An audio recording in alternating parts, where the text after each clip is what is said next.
राम मंदिर बनने जा रहा है, उसके बारे में आपका क्या विचार फैसला है? सुप्रीम कोर्ट ने किया है, वो सिर माथे सुप्रीम कोर्ट के फैसले को सलाम करते हैं, हम सलूट मारते हैं। तो कश्मीर के लोग उसकी खुशियां मनाएंगे या नहीं मनाएंगे? खुशियां क्यों नहीं मनाएंगे? सुप्रीम कोर्ट के फैसले को कौन इनकार करेगा? उस मस्जिद में तो नमाज ही नहीं होती थी।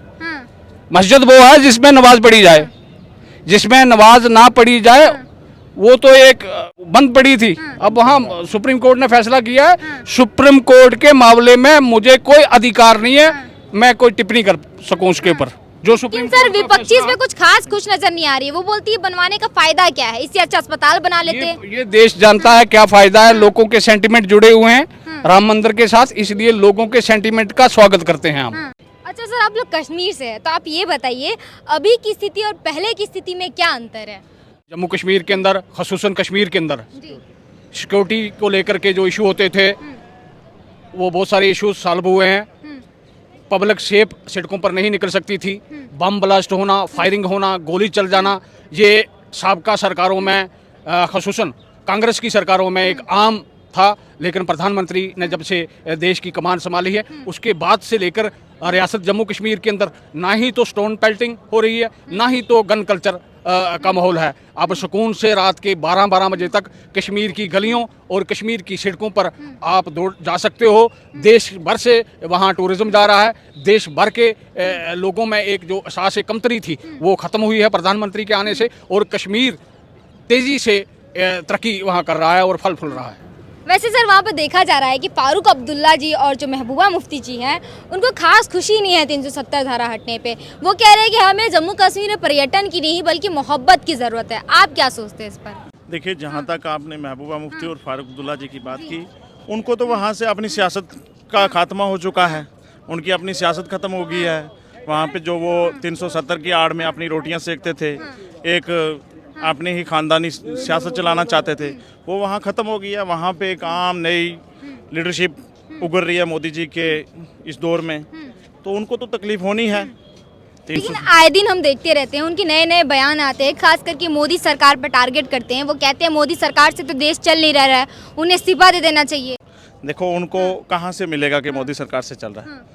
जब उनको उनकी सियासत ख़त्म हो गई है तो उनको कहाँ लगेगा? देखो, आज मोदी जी के नेतृत्व में हिंदुस्तान, खासकर जम्मू कश्मीर उस तरक्की के राह पे गमजन है, जहाँ पे आज वहाँ सिक्योरिटी देख लो आप, सिक्योरिटी में इतना सदार है। वहाँ के पत्थरबाजों में वहाँ पत्थरबाज बिल्कुल ख़त्म हो चुके हैं। वहाँ पे इस बार के शायद आंकड़े में गलत ना हूँ, मुझे लगता है कि कितने लाख करोड़ के नज़दीक कितना वहाँ पे टूरिस्ट चला गया है।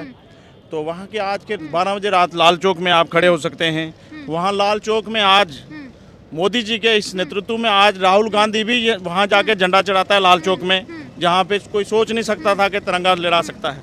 वहाँ पे आज अमन है, खुशहाली है, एक यूथ खुशगवार माहौल में जी रही है, एक कॉमन मैन अच्छे माहौल में जी रहा है। अच्छा, राहुल गांधी का अपने नाम ले, उससे याद आया, राहुल गांधी आपके यहाँ घूमने गए थे और उन्होंने सैनिकों को संबोधित करते हुए ये कहा था कि वहाँ के सैनिकों का मैं दुख दर्द समझता हूँ, खास करके सिर्फ जम्मू कश्मीर के सैनिकों को। तो आपको क्या लगता है कि वो क्या करना चाहते हैं ये बोल करके? देखो, राहुल गांधी जी से तो अब कुछ हो नहीं पा रहा है। अब वो कभी यहाँ या कभी इधर या उधर की बात करते हैं। वो सैनिकों का क्या दुख दर्द समझेंगे? उनको क्या दुख दर्द समझ आ रहा है? उन्होंने पीछे 70 साल क्या मुल्क का दुख दर्द समझा? आज अगर वहाँ पे कोई अच्छा माहौल बना है, वहाँ डेवलपमेंट हो रही है, वहाँ पे अच्छे प्रोजेक्ट बन रहे हैं, वहाँ एम्स बन रहे हैं, IIT बन रहे हैं, इन लोगों को लग रहा था कि ये 370 और 35 की आड़ में हम लोग ही, हमारे ख़ानदानी सियासत चलती रहेंगी, वो तो मोदी जी ने ख़त्म कर दी है। अब वहाँ पे एक नई लीडरशिप, नया माहौल, नए लोग आ रहे हैं सामने, तो इन लोगों को यही इधर उधर के बयान ही देने हैं, और तो इनके पास कुछ बचा नहीं है काम करने के लिए। ये हवा के बयान ही देंगे वो, और क्या कर सकते हैं। अच्छा, क्या लगता है जो पाकिस्तान हमारा जो पड़ोसी देश है वो भी अभी ये कहता हुआ नजर आ रहा है कि मोदी जी से जो है कश्मीर संभल नहीं रहा है? देखिए, आप तो मीडिया से हैं, आप मीडिया में देख रहे होंगे पाकिस्तान की इस वक्त वो हाल है, उस पोजीशन में है पाकिस्तान, उनको अपने अंदर के तो संभाल नहीं पा रहे हैं। पाकिस्तान एक वो मुल्क है जिन्होंने अपने प्राइम मिनिस्टर को जेल में डाल दिया उठा के। तो वहाँ के मीडिया पे आप देखो, वहाँ की जो यूथ है वो क्या चाहती है? वो कहती है हमें मोदी जैसा प्राइम मिनिस्टर चाहिए। वो मोदी के नारे लगाते हैं वहाँ पे, मोदी मोदी। वहाँ की यूथ को मीडिया में देखो तो वो हम लोग आए रोज़ देखते रहते हैं। वहाँ की जो यूथ है वो कहती है हमें मोदी जैसा प्राइम मिनिस्टर चाहिए, ये चोर लोगों को नहीं हमें ज़रूरत है। वो उसको अपना देखना चाहिए। अच्छा सर, आप बताइए, ऐसा कहा जाता है जो कश्मीर जो है वो धरती का एक जन्नत या स्वर्ग कहा जाता है, तो वहाँ के लोग मोदी जी के बारे में क्या सोचते हैं? जम्मू कश्मीर के लोग तो प्रधानमंत्री जी की तारीफ़ों के जो हैं वो पुल मानते हैं, और जम्मू कश्मीर के अंदर जो काम भारतीय जनता पार्टी की सरकार में हुआ है, मुझे नहीं लगता कि वो पिछले जो सरकारें रही हैं 70 सालों में वो काम नहीं हो पाए जो प्रधानमंत्री जी ने पिछले कार्यकाल में करके दिखाए हैं, जिसका जीता जागता सबूत ये है कि वहाँ से 4 लेन, रिंग रोड, IIT, 2 एम्स, मुझे नहीं लगता है कि हिंदुस्तान की किसी दीगर रियासत में 2 एम्स होंगे। एक हिंदुस्तान की ऐसी वाहिद रियासत है जम्मू कश्मीर जिसमें प्रधानमंत्री जी ने 2 एम्स दिए हैं। ये 2 एम्स इस बात का सबूत है कि प्रधानमंत्री जी रियासत जम्मू कश्मीर के साथ कितनी मोहब्बत करते हैं और रियासत जम्मू कश्मीर के लोग प्रधानमंत्री जी के साथ कितनी मोहब्बत करते हैं, ये इन्हीं से साबित है। लिहाजा हम ये कहने से नहीं कतराएंगे कि प्रधानमंत्री का 100% रियासत जम्मू कश्मीर की जो लोग हैं वो मोहब्बत करते हैं। अब 2-4% की मैं बात नहीं करूंगा, जो अलगाववाद का, उग्रवाद का, दहशतगर्दी का जो एक नारा देके लोगों को खौफ व हरास की एक ज़िंदगी में जीने पर मजबूर करते हैं, आज वो लोग एक कटघरे में खड़े हैं, ये मैं कह देना चाहता हूँ। वैसे आप कह रहे हैं आप उनका भाषण सुनने आए हैं, वहीं पर विपक्षी जो नेता है वो बार बार बोलते हैं मोदी जी पढ़े लिखे नहीं है, मोदी जी से देश चलता नहीं है, फिर उनका भाषण आप सुनने आ गए हैं। तरक्याती कामों को लेकर के प्रधानमंत्री जी के विजन से वो बुखलाए हुए हैं, इसलिए इस किस्म की वो बातें करने पर मजबूर हैं। मुद्दे और सोच, ये इस चीज़ की अक्कासी करती है कि वो बुखलाहट का शिकार है प्रधानमंत्री जी को लेकर के। अगर विकास की बात किया जाए तो मोदी जी ने अभी कश्मीर के विकास के बारे में क्या क्या सोचा है? मेरी उम्र अभी 50 हो रही है, मैंने इन्हीं 14-15 सालों में रियासत जम्मू कश्मीर के अंदर विकास देखा। अगर मैं अपनी बात करूं, जिसका मैं गवाह हूं, मैं अपनी बात करूं। अब दीगर पार्टियों को क्या दिखता है क्या नहीं दिखता है, इससे मेरा कोई मतलब नहीं। मैं प्रधानमंत्री जी की काम की वकालत करता हूं, सपोर्ट करता हूं, तायद करता हूं। जैसे फारूक जी को देखते हैं या महबूबा जी को देखते हैं, वो बार बार ये कहती हुई नजर आती हैं कि मोदी जी से तो कश्मीर भी नहीं चल रहा है, देश भी नहीं चल रहा है। ऊपर से ये भी कहती हैं कि वो सिर्फ कश्मीर में एक अलगाववाद लाना चाहते हैं, वहाँ पर झगड़े और दंगे करवाना चाहते हैं और कुछ नहीं।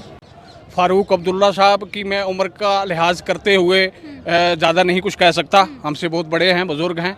हम चाहते हैं कि अगर वो मौजूदा सरकार के ऊपर कोई कमेंट करते हैं तो वो सोच समझ कर कमेंट करें। मैं इतना ही फारूक साहब के लिए कहना चाहता हूँ। महबूबा मुफ्ती जी के लिए मैं ये कहना चाहता हूँ कि महबूबा मुफ्ती जी को रियासत जम्मू कश्मीर के नौजवानों के सेंटिमेंट के साथ हम खेलने नहीं देंगे, कतई खेलने नहीं देंगे, ये हम अलानिया कहते हैं।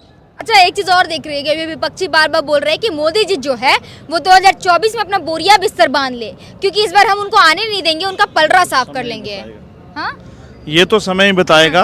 अब हाँ। आने दो इलेक्शन कि उनकी बोरी बिस्तरियाँ क्लोज होते हैं या मोदी जी की। अच्छा सर, आप लोग ये बताइए, आप लोग ईमानदार शब्द से क्या समझते हैं? कि विपक्ष बार बार बोलती है कि मोदी सरकार जो है वो बेईमान सरकार है, हम ईमानदार पीएम देंगे और ईमानदार सरकार लेकर के आएंगे।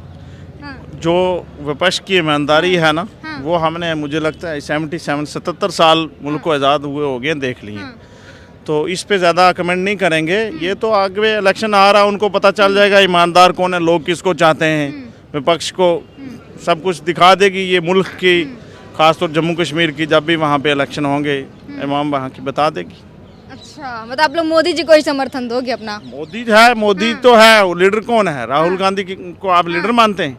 क्या आप लीडर मानते हैं? वो तो कहते हैं कि मेरी रग रग में राजनीति दौड़ रही है। देखो वो उनके ना, उनको वो एक उस खानदान में पैदा हुए ना, वो कहते हैं जो भी पैदा होगा तो उसमें प्रधानमंत्री पैदा होगा।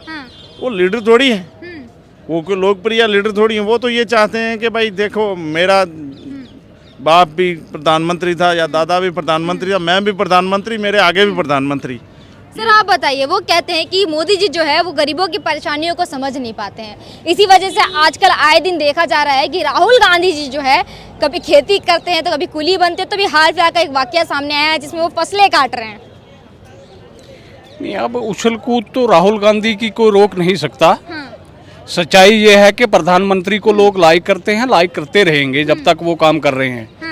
राहुल गांधी क्या करते हैं क्या नहीं करते हैं उससे मेरा मतलब नहीं है। कहाँ धान कभी काट रही है, उसको वो जो धान काटने वाला जो औजार होता है, मुझे नहीं लगता कि कभी जिंदगी, वो सोने के चमचों में खाने वाले लोग कभी धान काट सकते हैं? अगर राहुल गांधी जी धान काटने वाले किसान हैं तो एक दिन मेरे साथ आके काट लेना धान, मैं दिखाता हूँ कि धान कितने बीज से 100 होगा। एक दिन आगे काट ले हमारे साथ धान। अगर राहुल गांधी बोलते हैं बेईमानी की कब अगर राहुल गांधी जी को मजदूरी का इतना ही शौक है, हाँ। इतना ही शौक है, तो एक दिन आके कर ले हमारे साथ मजदूरी। हाँ। किसी भी किस्म की मजदूरी कर ले, हाँ। ईंट की मजदूरी कर ले, बजरी की कर ले, सीमेंट की कर ले, तरखान की कर ले, लोहार की कर ले। जनता को बेवकूफ बनाने का प्रयास राहुल गांधी ना करें तो बेहतर है। ईमानदारी के साथ अगर राजनीति करें तो उसका स्वागत है, वेलकम है, करनी चाहिए, होनी भी चाहिए। लेकिन सीधी अगर राजनीति ही करनी है राहुल जी को तो सीधी सीधी राजनीति कर ले। हाँ।